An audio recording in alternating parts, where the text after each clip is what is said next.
Hello, welcome to the final installment of my woodworking tool series, which I am entitling the Bibliography. First, though, because this might be my last video, there's some people I'd like to introduce. You've heard me talk about her, but this here is my daughter Tara. Hi, say hi. Okay. She's almost one. Matter of fact, she'll be one in a few days. Matter of fact, by the time I finally get this uploaded, she will be one. So, but and of course down here, you remember Joshy from his unintended scheduled appearances in 2 other videos. So, okay. So, let's go. and the woman off camera is my mom, who's helping out. Come on. And Come on, sweetie. this is the lovely lady Nope. who's been shooting these for me. Nope. My wife Samantha. I will delete. Nope. Okay. Let's go look for a spoon, Jossie. Alright, so anyway, I just thought you'd introduce to those people and, give a small peek behind the curtain. But anyway, this is the Bibliography. And I'll go over some of the books that I've read that influenced me, that I think offer up good information. First off, I'll start with my all-time favorite book on woodworking, The Woodwright's Eclectic Workshop by Roy Underhill. This maybe isn't the most useful book for woodworking. I mean, certainly it'd be better if you started off with some of his other books. Naughty boy. But what I love about this, and it's a real showcase of what I love about Mr. Underhill, is that it combines woodworking knowledge. I mean, it has projects in here, but it combines them with wit, social commentary that doesn't feel preachy, with a humanity that I feel is just amazing. I mean, some people call them upstairs, up to the house, boo, up to the house, go, go, go, go. Sorry about that. But I mean, some people refer to Roy Underhill as Saint Roy, calling him the patron saint of hand tools. To me, I call him Saint Roy because, I mean, he really does have, I would say the heart of a saint. He's just a wonderful man and a joy to read and a joy to watch. And his the Woodwright Shop series. So this contains commentary on the working lives, on the lives of working people, and history, and it's just a really good book. That's why I recommend it. Now for more of a straightforward book, you might want to get his latest one, The Woodwright's Guide, Woodworking with Wedge and Edge. I have it. I can't find it right now, but what I was doing, I was building a new built-in bookcase for my study at home, and all my books get packed up, and some get unpacked, they're up, but I haven't got to all of them yet, so it's in a box somewhere. But that's just more straightforward. It goes through all woodworking from chopping down a tree to cabinet making, with a lot less social commentary and other Royisms. Also, another book would be The Woodwright's Apprentice, and this is basically just a series of things to make. It starts off with a folding workbench. Let me get it here.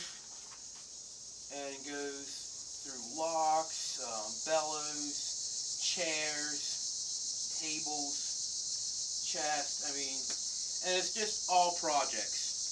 So you learn while you make. Um,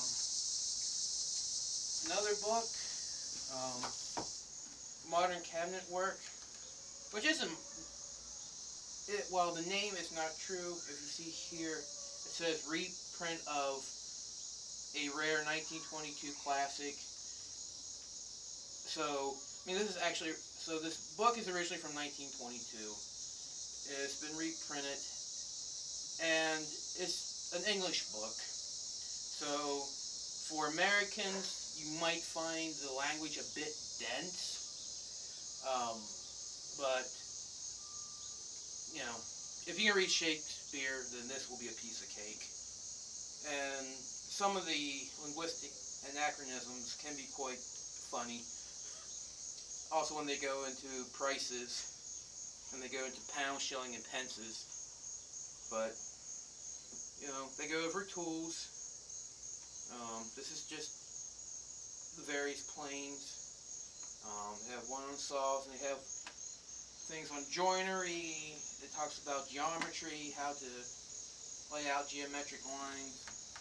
So it still is a valuable, especially if you're going to be hand tool oriented, but still a good book overall. Exercises in woodworking.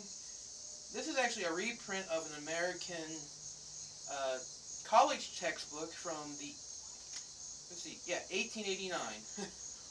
So even though it's American, the language still might be a bit dense because language was just better back then. You know, look at old Civil War letters and from illiterate farm boys, and they put to shame most of our learned people today. But yeah, this was actually a college textbook because, you know, back then woodworking and things like that was not considered a lesser vocation. But the front half of the book it talks about trees. I mean, it really gets down to like their cell structure, how they grow, and all that. And then in back, it talks about wood and joinery and tools. And one thing, you know, I'm rubbish because I didn't. Here it is. In cabinet work, it had a plate just for saws, plate just for planes. Here, in this book, one plate contains everything, which I think kind of shows, you know, the American approach of keep it simple, keep the tools light, just get it done. So, made by hand. This is also a book that strictly on hand tool work. I'm recommending this mostly because the author, Tom Figgin, I hope I pronounced his name right, he's also a musician. And as a musician and woodworker myself, you know, I like to support my brothers in arms. Now, I'm a metal musician. He is a kind of hippie, folky musician. But to me, that doesn't matter. A musician is a musician. We're all brothers in arms. So, I mean, his stuff's a little bit too modern for me. Like most modern woodworkers, he tends to go for the expensive tools. But still, I mean, whatever you buy, whatever you decide to make, it still has very valuable information in. Also, Popular Woodworking magazine.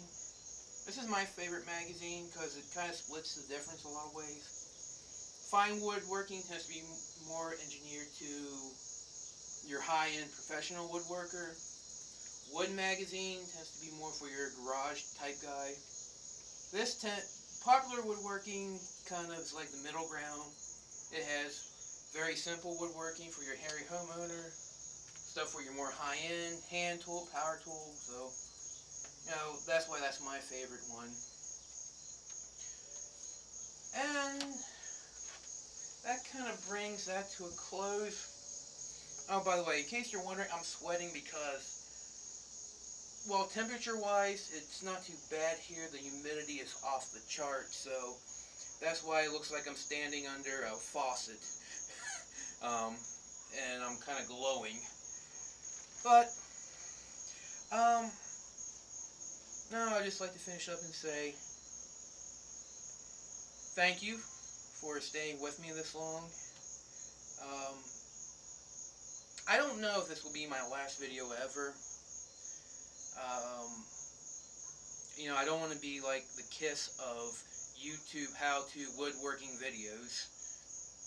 Although I'd probably be the only one if I was, where every video is my last video, just like every tour. I mean, I think Kiss has been on their farewell tour for 20 years now. It's like, just get off the road already, you suck. No offense to Kiss fans out there. But, anyhow, oh, forgot one other book. Woodshop Lust. I like this book because it's just a collection of other people's shops.